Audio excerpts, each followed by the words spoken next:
오늘은 개혁의 물꼬를 타라라는 제목으로 함께 말씀을 나누고자 합니다. 피아노 전문가들에 의하면 요즘 세계적으로 유명한 피아노 3대 피아노를 이렇게 얘기합니다. 독일에 있는 스타인웨이 그리고 백스타인. 여러분, 이런 피아노는 예술의 전당이나 세종문화회관 정도를 가야 볼 수 있는 피아노들입니다. 그리고 오스트리아에 있는 베젠도르프 같은 피아노가 세계 3대 피아노라고 합니다. 김경일 선생님 다 아시죠? 예, 다 아신다고 합니다.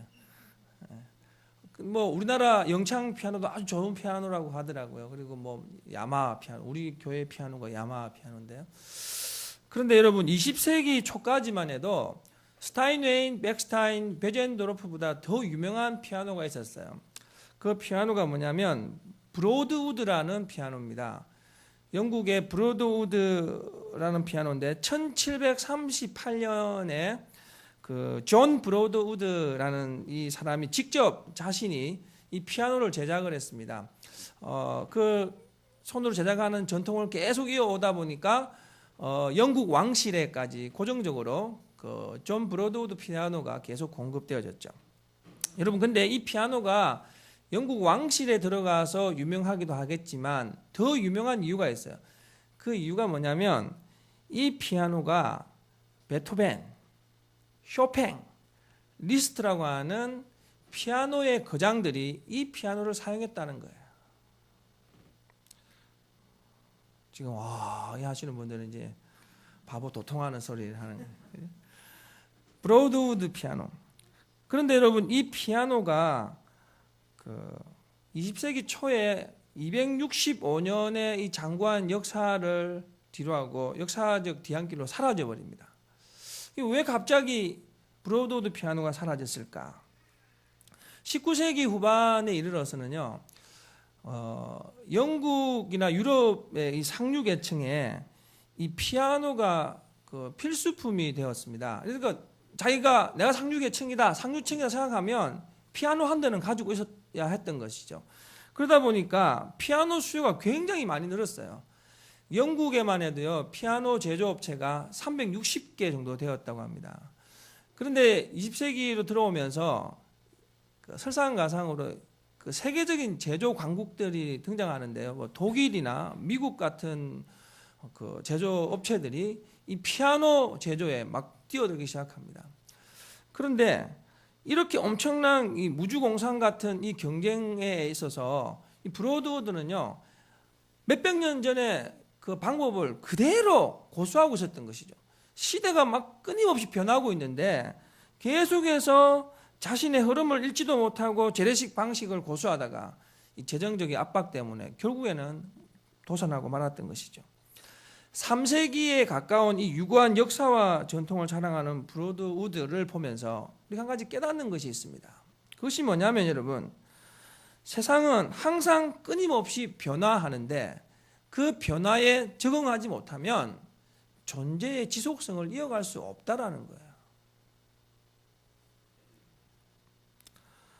독일 가톨릭 신부였던 이 마틴 루터, 그가 살았던 시대의 이 교회가 너무 많이 부패하고 문제점들이 있다라는 것을 그는 감지했습니다.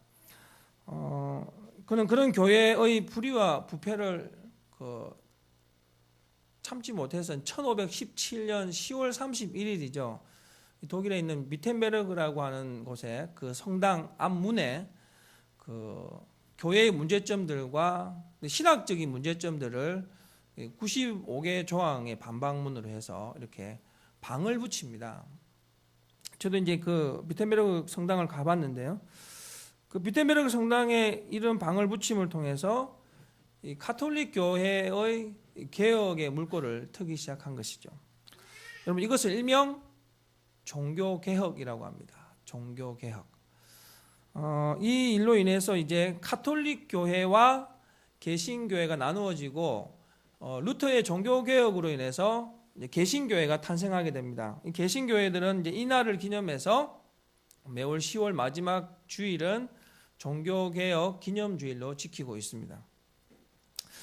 이 시간에 우리가 루터의 종교개혁이 어떠한 역사적 배경 속에서 일어났는가, 제가 구체적으로 설교 시간에 얘기할 수는 없습니다. 하지만 이거 부분은 좀 알 필요가 있습니다.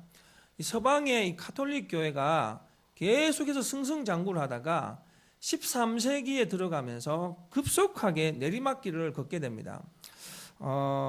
이 일로 인해서 이 교회가 교회의 권위를 회복시키려고 참 많은 방법들을 강구했는데요.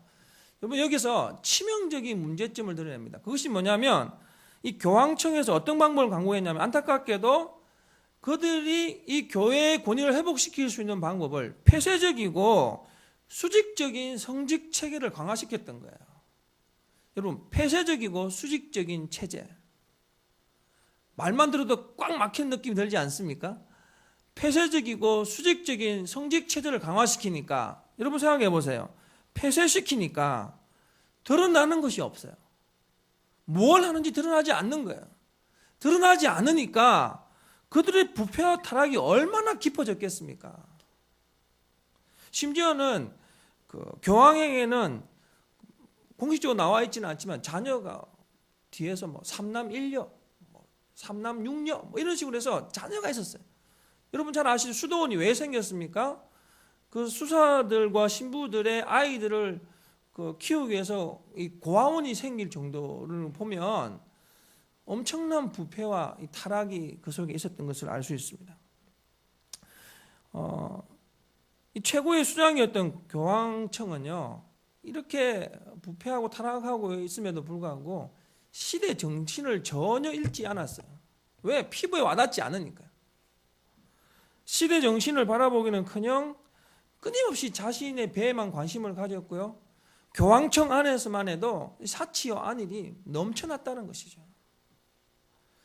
여러분, 이런 상황 속에서 당시에 이제 루터가 성경을 독일어로 번역을 하면서 그 평신도들이 성경을 읽게 되었지, 그전에는요 라틴어로 되어서 신부만 읽게 되는 전유물이었어요. 그런 전유물이었던 성경을 가지고 있었음에도 불구하고 이 무지몽매한 이 평신도들이 이거 무언가 교회가 문제가 많다는 것을 감지했어요. 교회가 변화해야 된다. 이 시대의 교회가 이래서는 안 된다라고 정말 알지 못하고 성경도 알지 못한 이 평신도들이 이것을 느끼기 시작했다는 것이죠. 문제가 뭐냐? 그 시대의 흐름과 이 변화를 전혀 가톨릭 교회가 감지하지 못하고 있었다는 거예요. 여러분, 이런 것을 보면 마틴 루터의 종교개혁은요, 마틴 루터 한 사람의 개혁이 아닙니다. 마틴 루터라는 한 사람이 그 문제점들을 같이 고민하고 있었지만 많은 사람들이 이 개혁의 필요성을 느꼈고 이 장전되어진 화약고 위에 불을 붙인 거예요. 한국 땅에 복음의 씨앗이 뿌려진 지 이제 120년이 넘는 세월이 흘렀습니다. 여러분, 세계 교회사의 관점으로 본다면 한국 교회 역사 결코 긴 시간이 아니에요. 하지만 그 짧은 역사 속에서도 한국 교회는 참 많은 일들을 감당했습니다. 여러분도 잘 알다시피 세계적으로 놀랄만한 그런 성장을 이루어서 세계의 메머드 교회 반 이상이 한국 교회 속에 있는 것을 알 수 있지 않습니까? 탁월한 선교 전략을 가지고 있다 보니까 지금 우리 한국 교회가 세계 선교 2위 대국이 되었어요. 그뿐 아닙니다, 여러분. 지금까지 교회가 한 일이 굉장히 많아요. 교회가 한 일이 무엇입니까? 시대 정신이 뭔가를 일깨워줬던 선구자적 역할을 감당했던 것이 교회였습니다. 이 어두운 시대에 막혀있던 것들이 교회를 통해서 다 드러나게 되었던 것을 보면 하나님께서 이 교회, 이 한국 땅의 교회에 정말 엄청난 은혜와 복을 주신 것은 분명합니다. 여러분, 그런데 이런 많은 긍정에도 불구하고 또 보이지 않는 부정들이 있었어요. 그게 뭐냐면 여러분, 교회가 지금까지 너무 성장 주도형으로만 달려왔다는 거예요. 성장과 부흥, 심지어는요 신학적 이론을 가지고 와도 신학적 이론이 중요하지 않아요. 그래서 왜? 그건 필요 없다는 거죠. 그러면 어떻게 해야 성장하느냐에 다 포커스가 맞춰진 거예요. 그러니까 성장과 부흥은 엄청나게 이루었지만 성숙하지 못하게 되는 것이죠. 여러분, 지금 한국 교회가 발목 잡힌 게 무엇입니까? 성숙하지 못하다는 거예요. 교회의 리더에서부터 성도라고 하는 사람들이 모두가 성숙하지 못한 그 무드에 다 빠져 있는 거예요. 세상 사람들이 왜 교회를 향해서 비판하고 비난합니까? 왜 본물 터지듯이 그들이 우리에게 화살을 쏘고 있습니까? 성숙하지 못하기 때문입니다. 여러분, 이런 현실 속에서 한국 교회가 직면한 지금 이 현실은 분명 교회가 변화의 시점에 서 있다는 것을 말해주는 거예요. 그런데 여러분, 변화를 인식한다고 해서 실제로 개혁이 일어납니까? 개혁은 결코 쉬운 작업이 아니에요. 왜냐하면 개혁에 뛰어드는 순간 고통을 감내해야 됩니다. 엄청난 어려움과 두려움이 도사리고 있어요. 그러다 보니까 머리로 인식은 하는데 감히 행동으로 뛰어나갈 수가 없는 것이죠. 그런데 한 가지 심오한 진리가 있어요. 다이아몬드라고 하는 이 보석이 빛나는 것은요, 제 살을 깎고 난 이후에야 빛나는 거예요. 이것에서 우리가 교회가 개혁을 위해서 한 가지 깨달아야 하는 것은 고통을 감내해야 한다는 것입니다. 제 살을 깎아내야 돼요. 그러지 않으면 지금 한국 교회가 직면하고 있는 이 어려움의 문제들 결코 극복할 수 없다라는 것이죠. 고통을 감내해서라도 반드시 우리의 직면하고 있는 이 변화에 대한 요구, 시대의 정신에 대한 부응하는 것들 이제 우리가 감당해야 한다는 것입니다. 오늘 우리는 500여 년 전 루터의 심정으로 지금 우리가 섬기고 있는 교회, 그리고 한국 교회, 여러분 아주 작게는요, 바로 내가 교회이기 때문에 지금 오늘을 살아오고 있는 이 교회를 한번 바라보고자 합니다. 많은 그 종교개혁에 관한 성경 구절들이 많이 있지만 오늘 말씀을 찾다가 이 요시야 왕을 보면서 이 한 사람을 통해 이루어진 종교개혁 사건을 보게 되었습니다. 여러분, 이 요시야라는 한 사람을 통해서 이루어진 종교개혁 이 사건, 우리가 짧게 읽었지만 이 말씀을 보면서 교회된 바로 나 자신 또한 변화를 위한 개혁의 물꼬를 터야 진정한 하나님의 개혁의 동참자가 될 수 있음을 발견하게 되었습니다. 여러분, 오늘 말씀을 보시면서 우리가 거창하게 한국 교회의 변화와 개혁을 이야기하기도 하겠지만 바로 오늘 나부터 개혁을 다짐할 수 있는 그런 다짐의 시간이 되었으면 합니다. 여러분, 본문에 등장하는 요시야 왕은 종교를 개혁한 왕으로 유명합니다. 그가 다스리던 시대가 참 아이러니하게도 그 어느 때보다 우상과 이 신상들이 가득했던 시대였어요. 그런데 이런 시대를 살아가고 있었던 요시야 왕은 과연 어떤 마음을 가지고 있었을까? 그런데 흥미로운 것은 오늘 본문 앞에 있는 22장 2절을 보시면 요시야 왕이 어떤 사람인가를 알 수 있습니다. 요시야가 여호와 보시기에 정직히 행하여 그의 조상 다윗의 모든 길로 행하고 좌우로 치우치지 아니하였더라.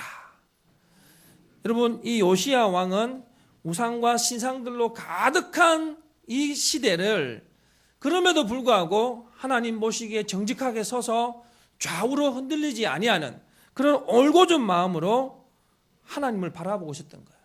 그러니까 요시야는 우상 숭배로 가득한 자기가 통치하는 이 사회를 변화시키고 싶은 마음이 가득했을 거예요. 그런데 여러분, 흥미로운 것은 요시야 왕이 종교개혁의 물꼬를 튼 지가 언제냐면 왕위에 오르고 나서 18년이나 하는 시간이 긴 시간이 흐르고 난 이후입니다. 자, 여러분 상황을 한번 보시면 자기 마음은 지금 우상숭배 가득한 이곳을 다 개혁하고 싶은데 개혁할 수가 없었던 거예요. 왜냐하면 우상숭배가 많았다는 것은 그만큼 정치적으로나 종교적으로 요시야 왕을 저항하는 세력들이 굉장히 많았다는 거예요. 하나님은 요시야 왕을 그런 상황 속에서 참 흥미롭게 이끌어 가십니다. 가만히 이제 우연히 어떤 상황인지 모르겠지만 이 말씀을 보니까 요시야 왕이 성전을 보았더니 이 하나님의 성전이 너무 많이 이렇게 허물어지고 막 이렇게 낡았어요. 그래서 어디부터 시작하냐면 18년째 되던 해에 성전을 수리하게 됩니다. 22장 초반부로 가면 이제 이 이야기가 나오거든요. 이제 그래서 그 뭐 성전을 관리하는 사람들을 통해서 성전을 수리할 수 있도록 얘기를 하게 되는데 아마 이때까지만 해도 요시야 왕의 마음에 뭐 종교를 개혁하겠다든지 뭐 구체적인 어떤 스케줄을 가지고 있지는 않았던 것 같습니다. 왜냐하면 그저 성전이 허물었으니까 좀 성전을 좀 보수해서 좀 깨끗하게 하고 싶은 것이 그의 마음이었을 거예요. 그런데 이제 성전을 수리하는 중에 어떤 일이 생겼냐면 그 대제사장 hil기야가 성전을 수리하는 중에 그 성전에서 하나님의 말씀이 기록된 율법책을 발견하게 됩니다. 그러니까 hil기야가 율법책을 누구에게 줬냐면 왕에게 글을 읽어주는 서기관이 있거든요. 이 사반을 부릅니다. 그래서 사반에게 이 율법책을 주면서 왕에게 좀 갖다 주어라고. 그래서 왕에게 갖다 줬더니 이 서기관 사반이 왕에게 이 책을 읽어줍니다. 여러분, 근데 오늘 본문을 보시면서 제가 굉장한 진리와 도전을 받았습니다. 하나님의 역사는요, 준비된 자를 통해서 더하신다는 거예요. 하나님의 역사는 준비된 자를 통해서 더하신다.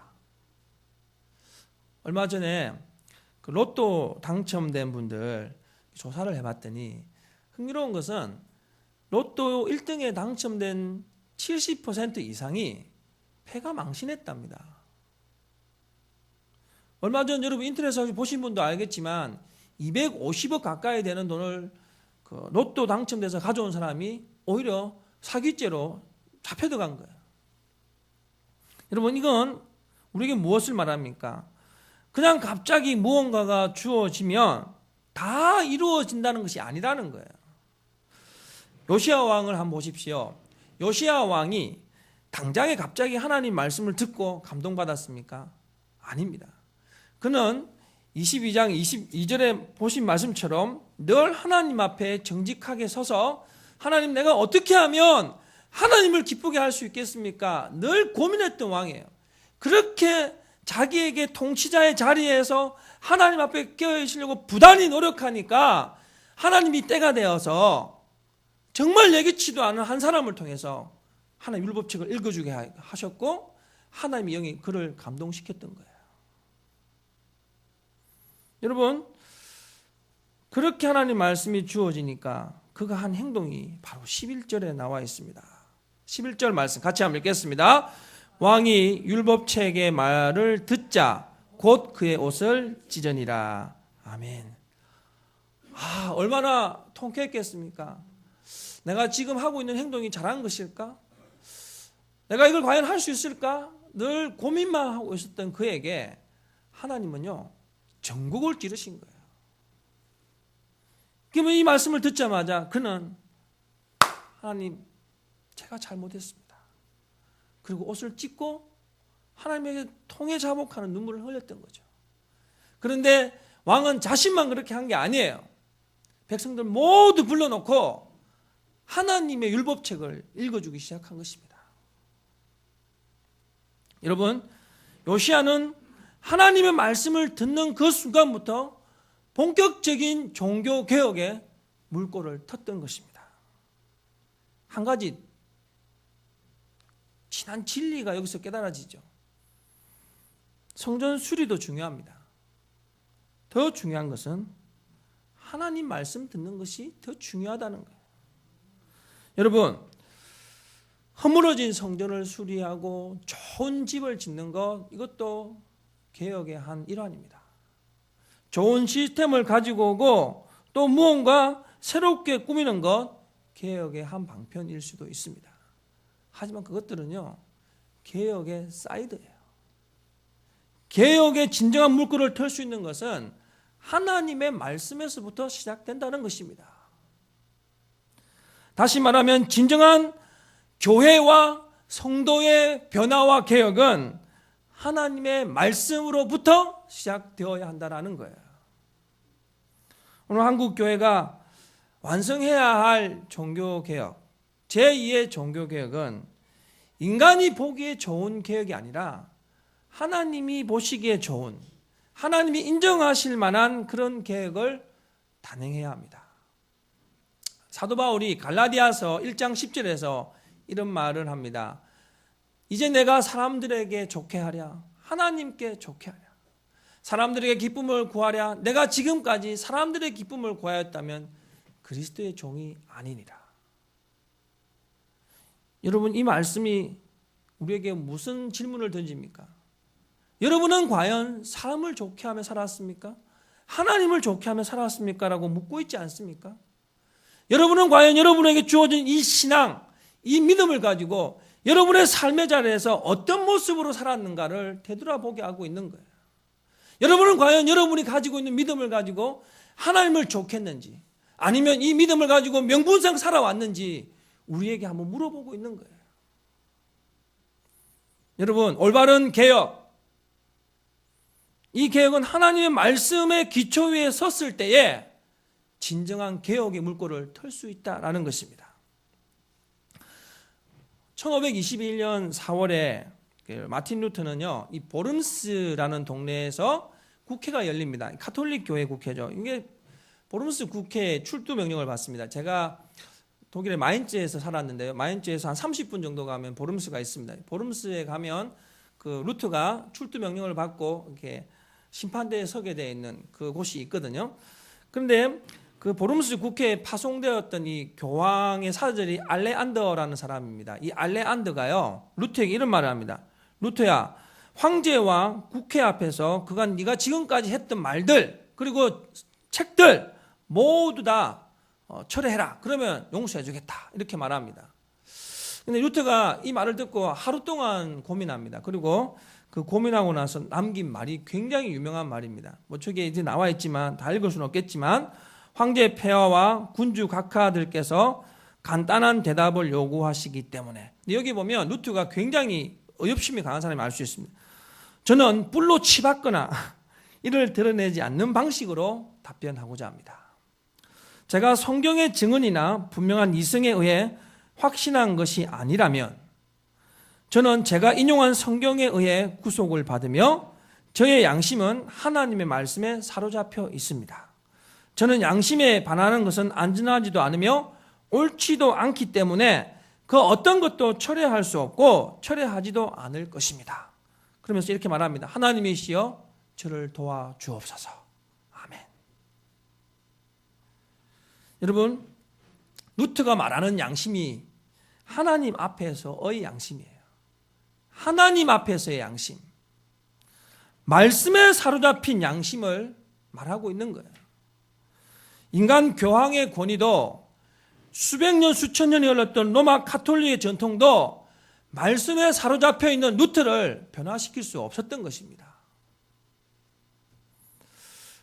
프린스턴 신학교에 아주 유명한 오토 파이프라는 노신학자가 있었습니다. 지금은 은퇴하셨는데요. 이 오토 파이프가 그 말년에 강의를 하면서 아주 특이한 발언을 했답니다. 그것이 뭐냐면, 학생들 앞에서 자네들 혹시 종교개혁을 마틴 루터가 했다고 착각하고 있지는 않은가? 라고 물어봤다는 거죠.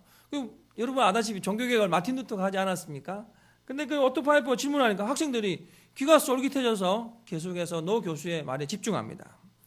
종교개혁은 루터가 갈라디아서를 읽으면서 그 말씀에 귀를 기울일 때 그 갈라디아서의 말씀이 그 안에서 폭발을 일으킨 거야. 갈라디아서의 진리가 그 사람을 폭발시켜서 루터는 그 진리를 전파하지 않고서는 다른 아무 일도 할 수 없었다네. 이 말이 맞는 말 아닙니까? 루터라는 사람이 탁월한 재능이 있어서 거대한 세력 앞에 붙은 게 아니에요. 루터라는 사람이 종교개혁의 물꼬를 튼 것은 하나님의 말씀이 그의 마음을 감동시켰던 거예요. 하나님의 말씀이 그의 마음을 감동시키고 하나님의 영이 그를 움직이니까 거대한 세력 앞에 당당하고 용감하게 대항하여서 하나님의 진리를 외칠 수 있었던 것입니다. 요시야 왕 역시 마찬가지입니다, 여러분. 요시야 왕, 그도 역시 18년간 인간적인 고뇌 속에 있었지만 그를 용감하게 하고 담대하게 했던 것은 바로 하나님의 말씀이었어요. 여러분, 올바른 무언가를 이루고 싶은 마음이 있는데 혹시 내가 이루고 싶다고 해서 먼저 행동으로 나오지 마십시오. 여러분이 먼저 해야 될 것은 하나님의 말씀의 이 진리가 여러분을 사로잡게 해달라고 하나님 말씀을 대면하는 것에부터 시작되어야 하는 것입니다. 하나님의 진리가 나를 사로잡고 감동시킬 때 그 진리의 말씀이 나에게 힘이 되고 능력이 되어서 이 시대가 요구하는 변화에 부응하는 역사의 물꼬를 틀 수 있는 것입니다. 한국교회 여기저기서 개혁을 향하는 요구하는 소리들이 많이 들리죠. 저도 요즘에 건강한 교회 만들기 네트워크를 하고 있는데 참 많은 아쉬움들이 있습니다. 하지만 여러분, 이런 개혁을 요구하는 소리들이 많이 들려옴에도 불구하고 안타까운 것은 무수한 말은 많은데 실제적으로 개혁을 위한 고통을 감내하는 제살 깎기는 아무도 하고 있지 않다라는 거예요. 왜입니까, 여러분? 무수한 말이 많다는 것은 하나님 말씀보다 세상 소리에 너무 귀를 열고 세상에 민감해 있다라는 거예요. 여러분, 교회가 어떤 곳입니까? 교회가 하나님 앞에 민감해야 되는데 사람들에게 너무 많이 민감해져 있어요. 마치 이런 생각이 들어요. 요즘에 정치권이나 경제계나 모두 다 종편 TV 케이블 방송에 다 귀가 다 열려요. 심지어는 북한까지도 그 방송 다 보면서 그거 따라간다고 하지 않습니까? 교회도 마찬가지인 것 같아요. 너무 세류에 따라서 흘러가고 있어요. 여러분, 교회는 하나님의 역사하심의 주권과 통치가 있는 곳이 교회입니다. 세상 사람들이 교회를 움직이는 것이 아니에요, 여러분. 교회는 시대 요구에 부응하기 위해서는 하나님 말씀 앞에 가장 먼저 귀를 열어야 합니다. 그리고 11절 말씀을 다시 한번 같이 읽겠습니다. 11절 말씀. 왕이 율법책의 말을 듣자 곧 그의 옷을 찢으니라. 아멘. 하나님 말씀을 들었던 왕이 먼저 실행했습니다. 왕이 먼저 옷을 찢고 회개했어요. 왕이 먼저 잘못된 것을 하나님 앞에 통해 자복하며 울부짖었어요. 하나님은요, 이스라엘이라는 나라를 개혁하기에 앞서 하나님 앞에 먼저 개혁을 실천하고 있는 한 사람을 찾고 계시는 거예요. 하나님 앞에 적나라하게 비춰졌던 이 요시야 왕이 자신이 먼저 개혁할 때 하나님께서는 그 사람을 통해서 이스라엘이라고 하는 큰 하나님의 공동체를 개혁하게 하셨던 것입니다. 16세기 종교개혁도 마찬가지입니다. 마틴 루터의 종교개혁은요, 한 개인의 개혁에서부터 시작된 것입니다. 루터가 하나님 말씀에 감동받지 않았더라면, 존 깔뱅이 하나님 말씀에 감동받지 않았더라면 역사의 물줄기를 완전히 돌리는 하나님의 거대한 이 종교개혁의 역사를 일구지 못했다는 거예요. 사랑하는 하늘생교회 성도 여러분, 오늘 하나님은 참된 개혁을 위해서 한 사람을 찾고 계십니다. 어떤 사람입니까? 어떤 유명한 사람입니까? 이름으로 알릴 만한 그런 어떤 명성 있는 사람을 찾고 계십니까? 하나님 찾고 계시는 분은 하나님 말씀에 사로잡혀서 하나님 말씀 없으면 못 살아요 하고 있는 그 한 사람을 찾고 계신다는 거예요. 여러분, 우리가 왜 날마다 솟는 샘물을 보면서 말씀을 묵상하고 매일 말씀을 묵상하고 말씀을 통독하고 왜 말씀에 붙들려고 이렇게 강단에서 외칩니까? 하나님 말씀이 진짜 능력이기 때문에 그렇습니다. 하나님 말씀이 능력입니다. 교회가 회복해야 될 것이 뭔지 아십니까? 프로그램이 아닙니다. 건물이 아니에요. 시스템이 아니라니까요, 여러분. 교회는 하나님 말씀을 회복해야 됩니다. 교회는요, 하나님 앞에 직접 한 개인이 대면해서 하나님 앞에 기도하는 자가 하나님께서 지금 찾고 계시는 사람이에요. 여러분, 교회에서 말하는 진부하게 들리는 하나님 말씀 묵상, 기도하기 이런 말들 여러분 허투루 듣지 마십시오. 이것이 교회의 진정한 힘입니다.